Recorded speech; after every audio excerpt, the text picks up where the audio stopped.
they've been gaining so many more subscribers since 2019, really, when Drive to Survive really started popping off, and it's definitely good for the sport. There is going to be more talks, like more toxic people, obviously, like Twitter and all that. Twitter's crazy. I love getting into Twitter beef; it's fun, but yeah, I mean, I just think the pros do really outweigh the cons in this situation, and I think it's just overall better for Formula One to have more eyes on it. You're talking about Twitter there. You're a prolific Twitter user. Oh Uh, yes. so, you're talking about getting enthralled in these Twitter beefs.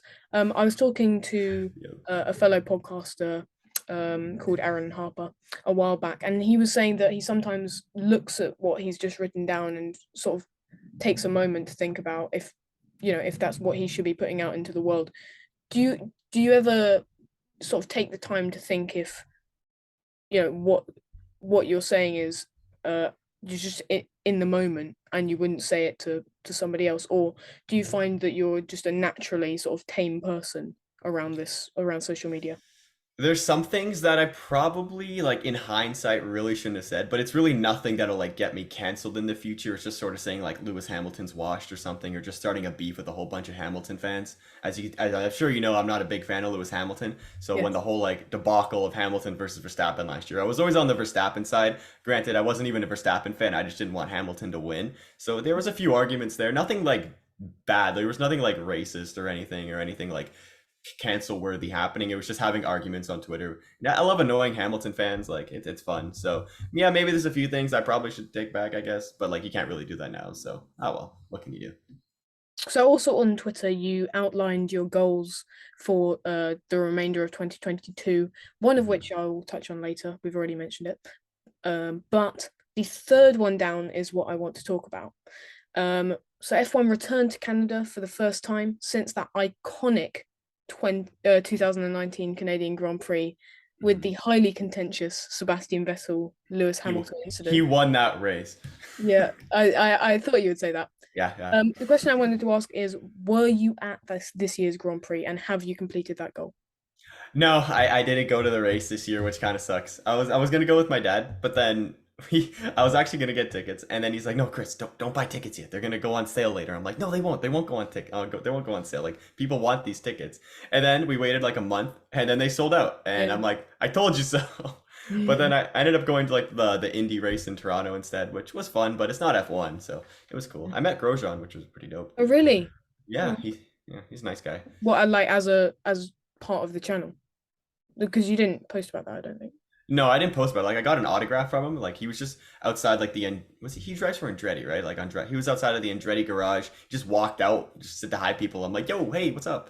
And yeah, I said hi to Yeah. him. And he also like scootered past me when he crashed once. I didn't even realize it was him. He went straight to the bathroom. I'm like, oh, there he goes. Yeah, that was kind of cool. Yeah. Yeah. Okay. So uh, moving on to sort of, we were talking about the contrast. We were talking earlier about the contrast between sort of simulation, prediction, etc. So one of the videos that you did was the 2022 season predictions at the start of this year, Uh-oh. and you hypothesized that Ferrari would win both the constructors and the drivers' championship this year. I did. Now, Yeah. as a Ferrari fan myself, I'm sad to admit that this has definitely not gone as planned. But coming back Hmm. to that sort of biased Ferrari fan attitude of yours, do you ever feel that you're sort of blinded by your will for Ferrari to win? I mean, probably I would say, but like they built the best car this year, so they should be winning the championship. So like technically my predictions are sort of right, but just in terms of Ferrari strategy, Mm. it's not right. So I guess my predictions were kind of good. But like I do regret putting Sergio Perez in P7, but maybe Mercedes will We'll bounce back see. and you'll Yeah, yeah, exactly. You don't Mercedes know was what'll good. happen. Yeah, Mercedes could resurge or come back. So maybe Yeah. that prediction will be sort of close, but I mean, yeah, I think I did pretty good. I mean, I'd maybe take Haas out of last now, but oh well. We'll see what happens at the end of the year. There's still like 9 races left. If you were Ferrari CEO right now, what would you do with the Ferrari strategy team currently? Hire Sebastian Vettel as the Hire Sebastian strategist. Vettel. Yep. No, Everybody I mean gone, the just keep strategist, Seb. like the current strategist. Would you, fire Gone. them, shoot them? Yep. No, I definitely wouldn't shoot them. I definitely, well, first of all, I give them one more chance.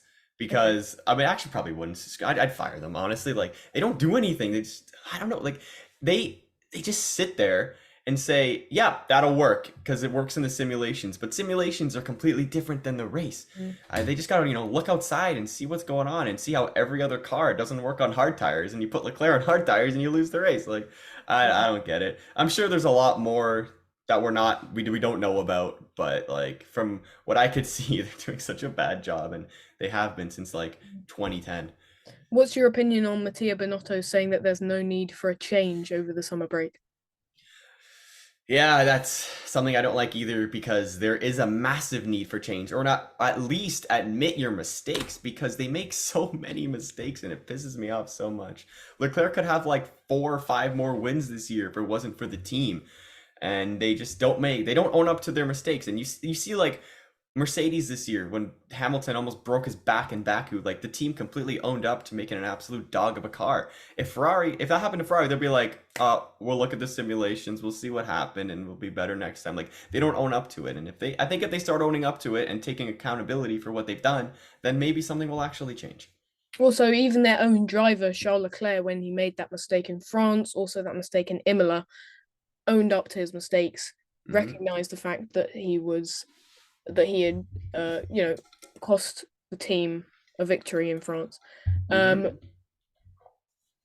do you think that do you think that he's prepared to win a championship? Do you think that he is, you know, do you think that he has the does he think that he is of the caliber of driver this season to win a championship? Or do you think that the fact that he's made these mistakes where Max Verstappen hasn't, he could have made a mistake in Canada in the final few laps, but he didn't?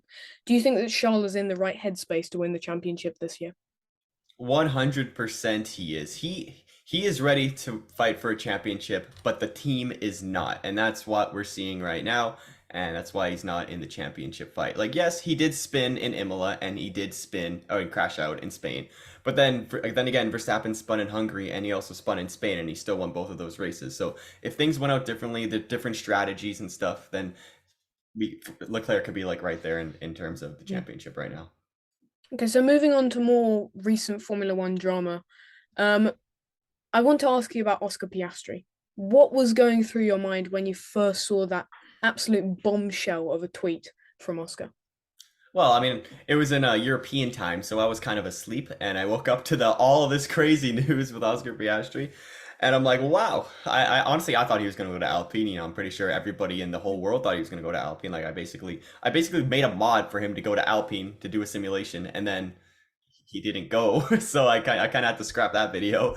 But yeah, I was kind of shocked. I mean, it's kind of crazy how McLaren's done the same thing with like two different drivers. Like it's kind of weird how that's happened, but I think it's really great for Piastri that he is likely going to be a McLaren driver next year, and we can really see his talent against Lando Norris. And if he does something magical and beats Lando Norris, like this guy is going to be on every team's radar for years. And if Mercedes ends up like not getting rid of Hamilton, but if he ends up retiring, like and Oscar Piastri beats Norris next year, I would not be surprised if Piastri's a Mercedes driver in like 2024 or 2025.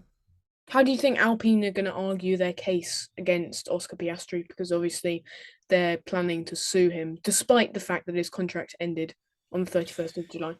Yeah, I don't really know how that's gonna work to be honest. Like I'm not good with law and all that type of stuff. So I heard they're taking it to some British court. Don't even know what that like is or whatever, but I'm sure it'll get figured out and then by the end of the year Ricardo will be in Alpine and then Piastri will be them. And honestly, I think that's probably better for Ricardo because he might have the team built around him. He was really good with them before and they know how to actually get him to perform, unlike McLaren. So we'll see. And I guess he's maybe used to the Renault engine as well Mm. in terms of like braking and all that. So I think honestly it'll be a good move for Ricardo to go back there. But with the current form of Ricardo, he's been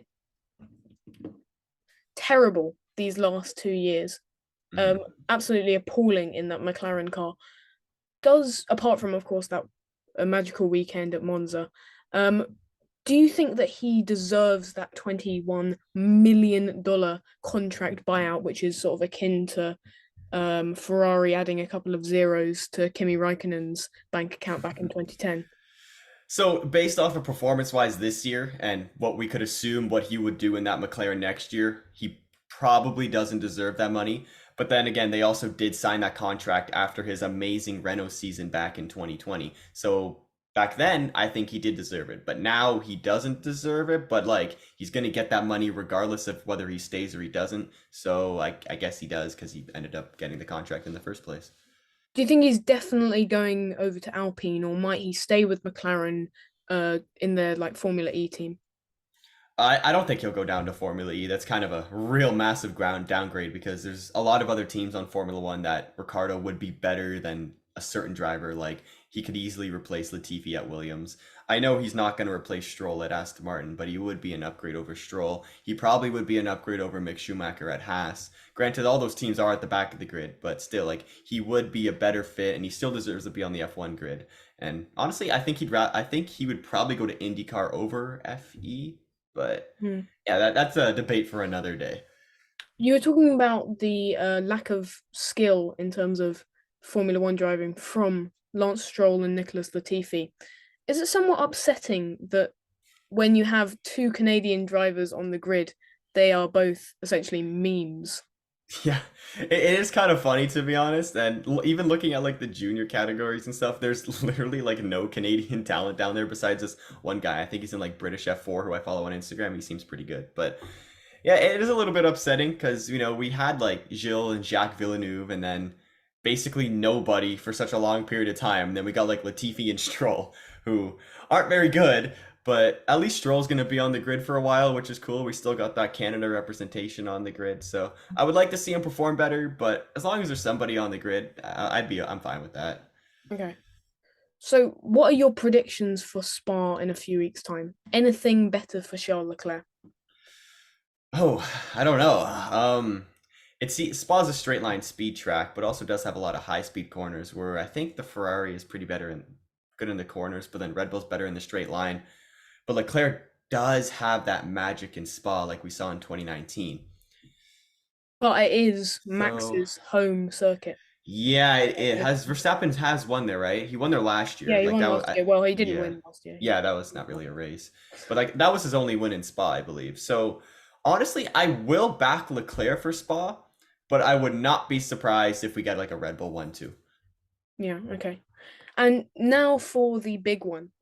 Is Max Verstappen out of reach for Charles Leclerc this year, or can he somehow reel back that 80-point margin? I think he's out of reach, which really pains me to say, unless we get like 3 or 4 DNFs of Verstappen and Leclerc finishes like first or second or something. But knowing Ferrari, even if Verstappen does DNF, they're gonna do some stupid strategy and you'll finish like sixth and get like 4 points or something. But I think it's out of reach. I mean, it's not impossible, which is something that I like to say, but granted, it's also not impossible for Alonso to win the championship right now, and he's sitting like he's not mathematically eliminated yet, but he's basically not going to win the title this year. So I think it's out of reach. I think the constructors championship is still sort of in reach because Paris seems to be falling off a little bit, and Sainz seems to be like getting closer to Leclerc. But we need the strategy to be good, and if the strategy's good, it's possible. But if it sucks like it has been the last years and whatever, then it's not possible. So right now, I'll say no. It's not possible. Do you think that Max is going to completely dominate this next era of Formula One, winning, for the next 4 years straight? Or can Leclerc do something to combat that? Yeah, I don't think he'll dominate like sort of like Hamilton dominated back in the day, or even Vettel back in the day. Or even if he does dominate like Vettel, at least there'll be great title fights like 2010 and like 2012, and maybe Ferrari will learn. We'll have Mercedes back up there. Wouldn't be surprised if McLaren do something, and who knows, maybe Aston Martin with Fernando Alonso could mount a title challenge. That would be really cool. So I don't think it'll be an absolute domination like Hamilton and Mercedes, but I do think he'll probably win at least 2 more championships after, even this year, without this year included. Okay. So finally, Chris, you outlined your goal on Twitter. We've already mentioned that to hit 100,000 subscribers by the end of 2022, and you're already 19,000 in. But other than this, what are your long-term goals for the CF Racing YouTube channel? Not really too sure actually. Like I would love to reach 100K subscribers and do YouTube full time and all that because that'd be like an absolute dream and stuff. And then also with the other channel, Hightail's going to release sometime soon, and then maybe do those channels side by side. That'll be really cool. I love to just do podcasts for the rest of my life and stuff, get sponsorships, do podcasts and all that. But I'm really not too sure.